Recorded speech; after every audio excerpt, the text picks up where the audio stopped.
If you are drafting a running back at 3rd overall, you better have a pretty damn good reason why. Thankfully for the Cardinals, with a guy like Jeremiyah Love, the proof is in the pudding. You show anybody that run against Penn State, and they get everything they need to know about this kid and more. With most teams praying he slid further down the order, a rare set of physical and mental traits made the Notre Dame running back the most tempting player in this draft. This is why we've never quite seen a prospect like Jeremiyah Love. This video is brought to you by Prize Picks.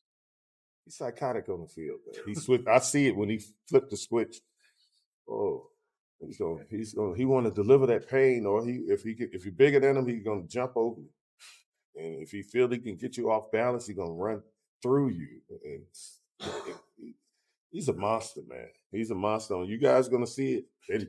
And now with the new coach, the offensive mind coach, oh man, I'm telling you. It's going to be a problem. That's his dad, Jason, talking about Jeremiyah's on-field persona. It might sound like he's exaggerating, but if you saw Love play in college, the way he would stiff-arm DBs, hurdle linebackers, outrun literally everybody, and then hit that signature celebration, you know that Jason is telling the truth. On the surface, Love's 1,372 rushing yards don't sound too spectacular, but when you consider the fact that he was splitting carries with the only other first-round running back in this class, it makes a little more sense. Even Notre Dame's head coach, Marcus Freeman, admitted that Love could have done more. Seahawks, and people will look at stats on a running back and say, well, he didn't get as many touches. You got a chance to use both backs. What would Jeremiyah Love's stat line look like if you didn't have Jadarian Price to use in that offense? We could have gave him the ball every play.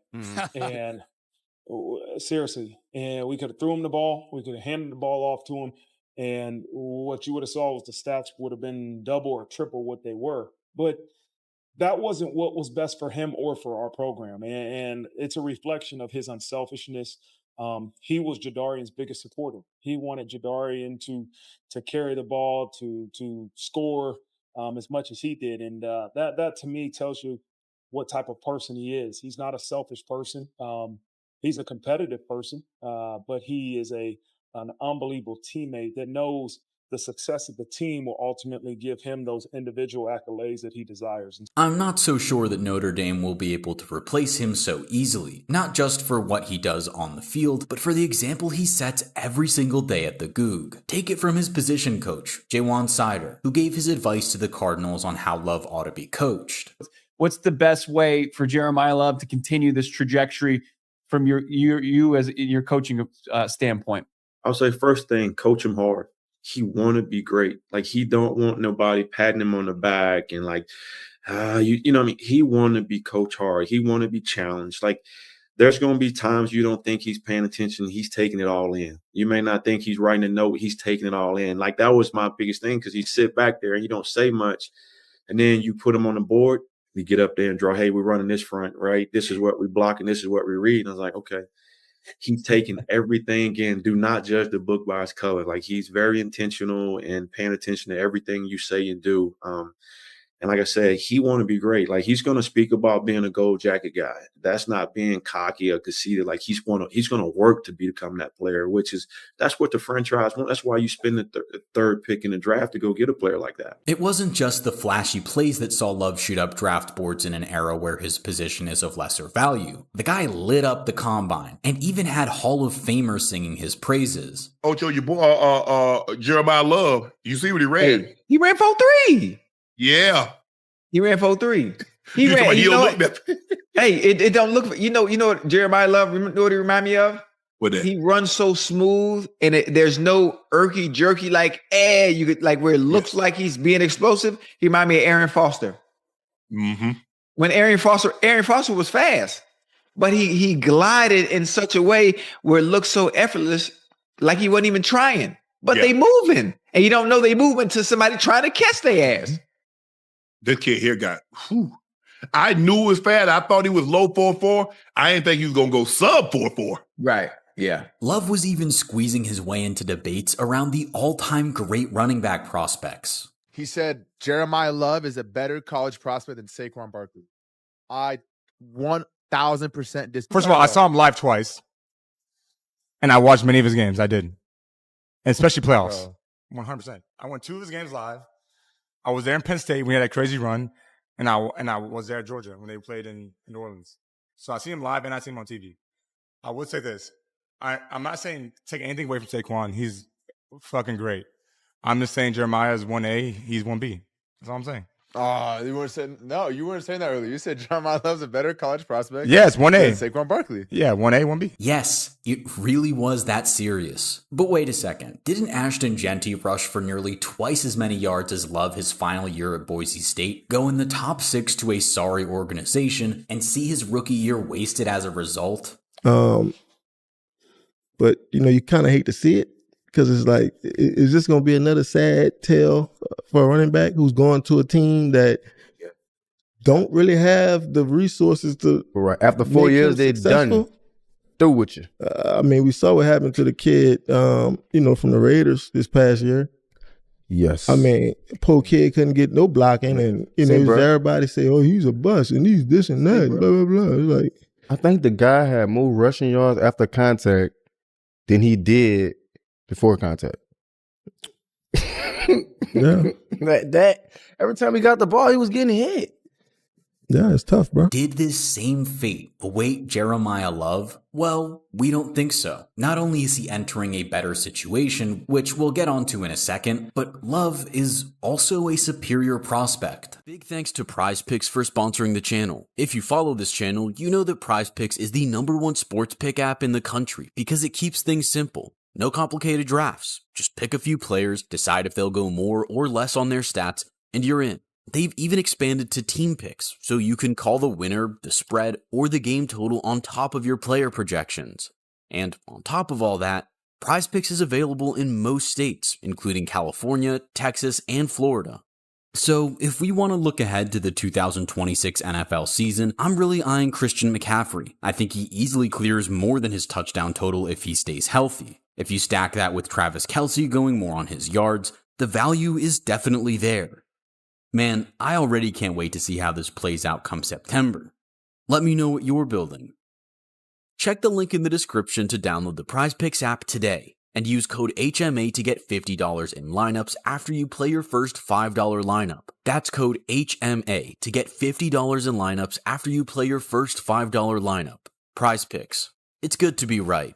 If you dropped Love into the class last year, let's say he was able to declare next to Ashton Genty, who do you think would have been the first back off the board, Love or Genty? I still think Love, just because he was so much more accomplished as a receiver. Take him all the way back to 2023 and put him in the class next to Bijan Robinson and next to Jahmyr Gibbs. Where would you personally have stacked those 3 backs against one another? Yeah, so I would go Bijan, Love, Gibbs. I would go with the size of Love over Gibbs. So that's where I put him a little bit higher. Simply put, he's got better measurables to work with that give him the edge over the likes of Gibbs and Genty purely from the perspective of survival in the NFL. But running backs obviously don't thrive in a vacuum. The O-line and complementary weapons on offense can be equally as important to their success. Again, Genty is the poster child for this issue for running backs. Well, luckily for Love, even if there is a gaping hole at quarterback in Phoenix, the rest of this offense is actually pretty stacked. But at some point, you look at them and I start to go, hey, their team is getting there.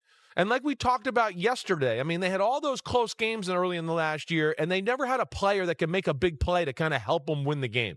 Now they got that.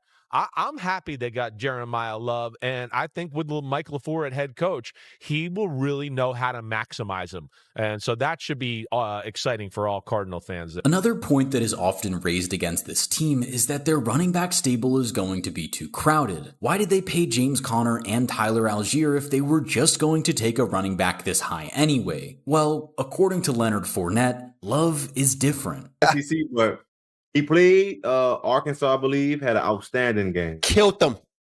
That's when I got on notice. That's when I was like, who is this? Yes. He's very witty. He's smart. Mm-hmm. Man, just to me, if we're gonna go, if we based off the draft and talk about the best players, he's top.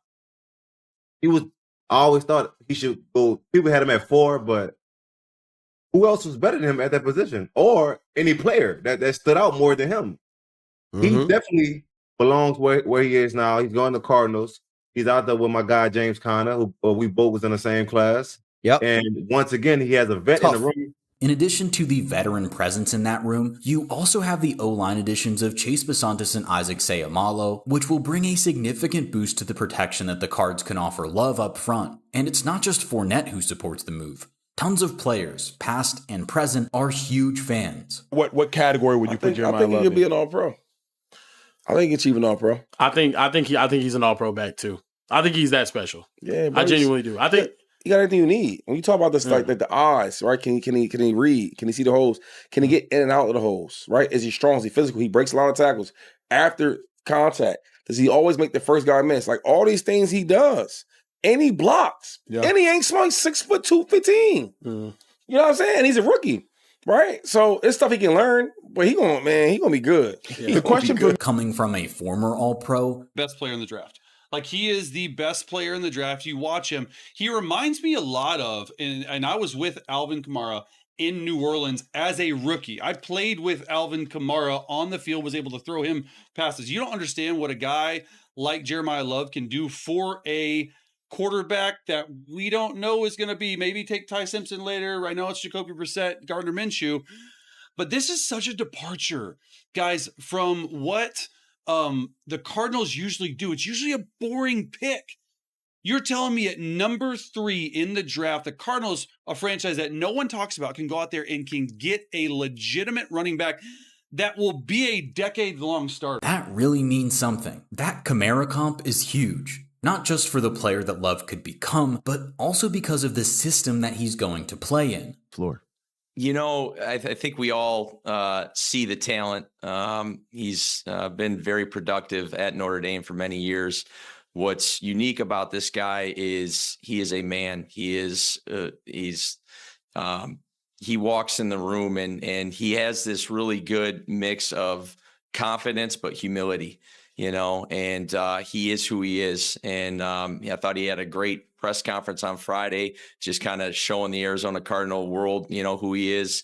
Obviously, he's had eyes on him for a long time, but I really appreciate the person even more than the player, and the player's pretty special. Mike LaFleur is coming from LA, where they heavily utilized another former Fighting Irish running back, Kyron Williams, as both a rusher and receiver. Love has that same versatility, and he comes into the league with a more impressive CV than Kyron had in college. There's also the added bonus of his size. Like we said earlier, one of the reasons that Love was a superior prospect to the likes of Gibbs and Genty was his sheer mass, but he doesn't just use that with the ball in hand. You bet your ass he's throwing that weight around in the backfield and pass pro as well. So pass protection is the most important part of my game. You know, that's probably that's the only thing I really train on when I'm at practice. You know, footwork is natural. We do tune-ups, but pass protection is what we really, you know, focus on, because you got to be able to protect the ball. You got to be able to protect the quarterback so that he can have time to make plays.